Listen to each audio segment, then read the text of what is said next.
Nesty Doblitro, ang drink na pangmaramihan. Free when you buy 6 Nesty Doblitro 2-liter packs. Makipiesta na. Wave 1 pa lang yan.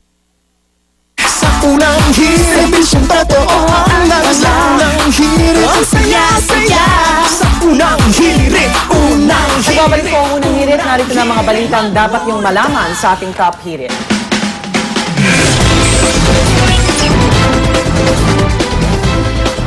Trahedya po ang kinahantungan ng pamamasukan bilang kasambahay ng isang OFW sa Hong Kong. Matapos siyang matagpo ang patay at palutang-lutang sa dagat. Kwento ng ina ng OFW, January 21 daw nang tumawag at nag-text ang anak na si Rowena Gomez at takot na takot daw ito. Mula noon, hindi na raw nila makontak si Rowena. At 5 araw matapos ang tawag ng anak, nag-report sa pulis ang amo ni Rowena at lumayas daw ito.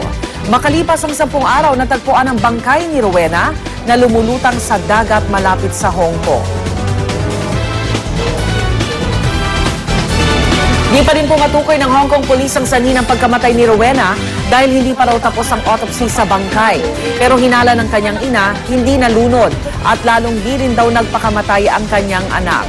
Ayon sa Konsulado ng Pilipinas, iniimbestigahan na rin ngayon ng Hong Kong Police ang amo ni Rowena.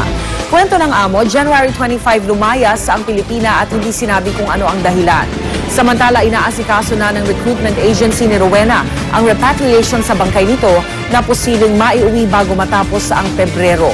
At patuloy raw ang financial assistance nila sa pamilya Gomez. Nangako naman ng OWA na tututukan nila ang kaso ni Rowena at makakatanggap din daw ng nararapat na benepisyo ang kanyang mga kaanak. Mahirap talaga pag nagtatrabaho sa ibang bansa at malayo ka sa iyong mga kaanak. Pero at least ito kahit pa paano Tinutulungan naman. Oh, well, kailangan malaman talaga kung ano yung cause of ano niya, death. I just wonder kung ano yung, di ba, huli nga siya nakausap ng nanay. Natatakot mo siya. Ano ang sinabi niya? Meron ba siyang kinoment about yung amo niya? Pinahihirapan ba siya? Sinasaktan ba siya? Actually, before yung mga calls din siguro bago nung huling tawag niya, pwede din, kumbaga mag-look back dun sa mga detalye ng mga tawag. Prior din doon sa last communication, ano ba yung mga nasabi, di ba? Di ba? Or kung meron siya I'm sure meron siya ibang mga kasambahay ito na magkakaibigan sila, maaaring tanongin din. Marami pwedeng na siya kasi baka bagong punta pa lang to sa Hong Kong Di ba? Baka may homesick din, na-depress, yung mga gano'n, di ba? Pero ito medyo brutal naman. Oo nga, dagat pa, labig-labig nga sa Hong Kong ngayon, di ba? Of course, marami naman angulo. Pwede din may kaibigan, pwedeng may kinalaman sa love life. Di natin alam usually detach sa mga ano niyan ang mga life niyan abroad Samantala, naka-alerto pa rin ang mga taga-Pulangi, Albay matapos umapaw ang ilog doon noong Miyerkules dahil sa matinding pag-ulan. Bahagyang bumabaman daw ang tubig sa ilog, kinakabahan pa rin ang mga residente dahil patuloy pa rin ang pagdragasa ng tubig. Kwento ng ilang residente, ang pag-apaw ng tubig sa ilog ang naging dahilan ng pagkakawasak ng bahagi ng dike sa lugar at ng isang bahay. 13 barangay sa Pulangi ang naapektuhan ng baha. Ayon naman sa lokal na pamahalaan, naabot sa 50 milyong piso ang halaga ng mga nasirang istruktura dahil sa baha. Pati ang ilang paaralan nalubog sa tubig, kaya sinuspindi ang klase sa lahat ng antas sa Pulangi kahapon. Aabot naman sa 3 milyong piso ang halaga ng pinsala sa agrikultura. Albay na naman, di ba last year? Albay din ang tinumbok niya. Di ba? I remember nung napunta ako sa Batanes, di ba lagi ng parang point of reference pag may bagyo, ang bagyo pa. Ngayon sabi lang, hindi naman ako kami lagi binabagyo na. Pero napapansin mga albay na. Actually, sila sanay na sila. Parang hindi sila, yung sa Batanes, hindi sila bahain. Ito bahain sila, malansay sila. Landslide, di ba? Flash Para ba silang catch basin? May vulkan pa, di ba?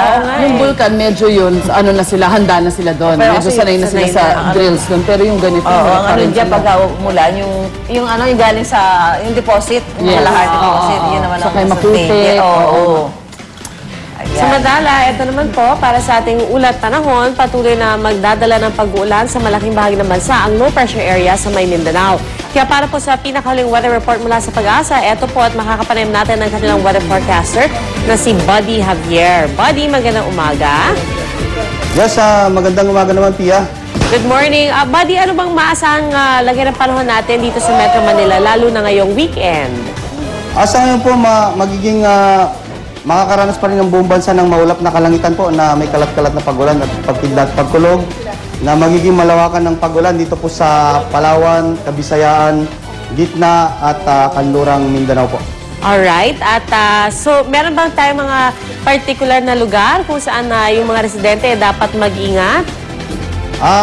Yung nabanggit na lugar po na kagaya ng sinabi ko kanina, dito po sa may Palawan area, Yung sa buong Visayas. Kabisayaan, Gitna at Kanlurang Mindanao po. So, buo na yan, no? Basta, Opo, yung mga lalo na yung mga nasa may baybayin? Yes po, yes po. At sa ngayon po, meron po tayong nakataas na gale warning dito po sa Northern Luzon at saka Western Seaboard ng Central Luzon. At pinapayuhan natin yung mga maliliit na sasakyang pandagat at yung mga malalaking sasakyang pandagat na huwag muna pong pumalaot po. Eh, ito nakikita natin sa body sa ating mapa, no? Parang yung Luzon, ibig ba sabihin nito partly cloudy ba yan? Sunny? Dito po rain showers? Dito po sa rest of Luzon, yung nalalabing bahagi ng Luzon, madalas na maulap na kalangitan pa rin po, na may mahinang pag-ulan po. Alright. At buddy, ito papasok na tayo, no, sa mga huling buwan ng itong tinatawag nating taglamig, ika nga, no, dito sa Pilipinas. Makikita na ba natin ang epekto ng pagdating ng summer o talagang matagal-tagal pa itong mga pag-uulan? Sa ngayon po, dahil sa low pressure na ito po yung nagdudulot ng pag-ulan dito sa mga nabanggit na lugar. At siguro pag papasok ng March, mag-i-improve na po. At kasi itong February, meron po tayong 0 o kaya 1 na inasahan natin na bagyo. Tapos pag sa March naman, 1 to 2. Alright, so mukhang medyo matagal-tagal pa itong pag-ulan, no, bago talaga natin masabi summer na talaga. Maraming salamat sa iyo, Buddy Javier, weather forecaster ng Pag-asa. Yes, maraming salamat po.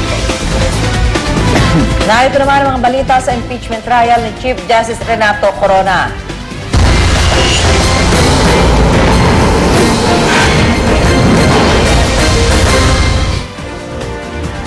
Muling sumala kahapon sa impeachment trial ang dalawang opisyal ng PS Bank para sa 7 peso time deposit account umano ni Chief Justice Renato Corona.